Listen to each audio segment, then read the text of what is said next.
காணப்படுகிற அவல நிலைமைகளை கவனத்தில் கொள்ள வேண்டும் என்று இந்த நேரத்தில் நான் பதிவு செய்ய கடமைப்பட்டிருக்கிறேன். இன்னும் ஏராளமான இடங்களிலே சாதிய வன்கொடுமைகளும் பெண்களுக்கு எதிரான வன்கொடுமைகளும் தலைவிரித்தாடுகின்றன. மின்சாரத்தை பார்க்காத கிராமங்கள் இன்னும் ஏராளம் இருக்கின்றன.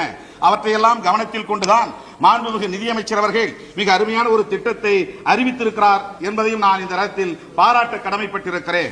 பிரதான் மந்திரி ஆதர்ஷ் கிராம் யோஜனா என்கிற ஒரு திட்டத்தை அறிவித்து இந்தியாவில் இருக்கிற 6 லட்சம் கிராமங்களில் 44,000 கிராமங்கள் 50% தாழ்த்தப்பட்ட மக்கள் இடம்பெற்றிருக்கக்கூடிய கிராமங்களை அடையாளம் கண்டு அதில் 1000 கிராமங்களை தேர்வு செய்து அந்த 1000 கிராமங்களுக்கும் 100 கோடி ரூபாயை ஒதுக்கி அவற்றை மேம்படுத்துவதற்கான ஒரு திட்டத்தை அறிவித்திருக்கிறார்.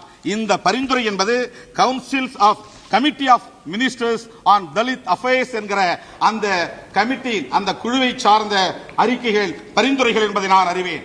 ஆனால் அந்த பரிந்துரையின்படி அனைத்து பரிந்துரைகளையும் இந்திய அரசு கவனத்தில் கொள்ள வேண்டும்.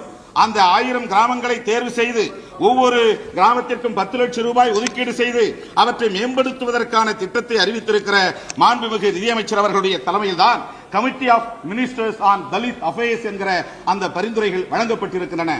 பிரணாப் முகர்ஜி அவர்கள் தான் அதனுடைய தலைவர். அதில் மிக முக்கியமான 2 குறிப்புகளை நான் சொல்ல கடமைப்பட்டிருக்கிறேன்.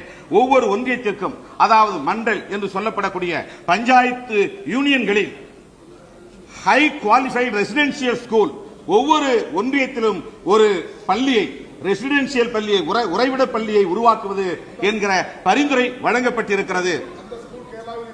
ஆனால் இந்தியா முழுமைக்கும் அப்படிப்பட்ட பள்ளிகளை உருவாக்க வேண்டும் என்பது அந்த கமிட்டியினுடைய பரிந்துரை. அதை கவனத்தில் எடுத்துக் கொள்ள வேண்டும். அதை போல நிலமில்லாத தலித்துகளுக்கு நிலம் வழங்க வேண்டும் என்பதோடு நிலம் ஏற்கனவே கொண்டிருக்கிற தலித் மக்களுக்கு நீர்ப்பாசன வசதிகளை இந்திய அரசே செய்து தர வேண்டும் என்பது அந்த குழுவின் பரிந்துரையில் ஒன்றாக இருக்கிறது.